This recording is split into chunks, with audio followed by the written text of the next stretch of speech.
Navigating the world of rideshare insurance can be tricky, but we're here to help you understand Geico's coverage options. Let's start with what rideshare insurance actually covers. It bridges the gap between your personal auto policy and the coverage provided by ride-hailing companies like Uber and Lyft. Your personal policy might not protect you when you're logged into the app and waiting for a request, or while you're driving a passenger.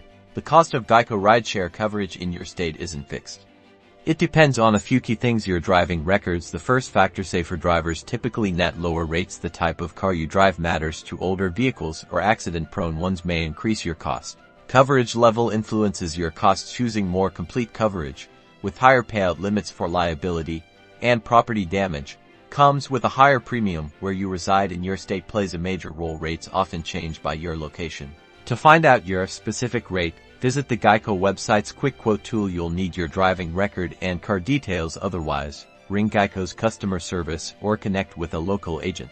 When picking your policy, consider what coverage you need. Lower coverage might be cheaper, but may not cover certain events. Comparing different options is essential. Talk to your Geico agent about your rideshare driving to find your perfect fit. Now you know the factors in determining your potential cost.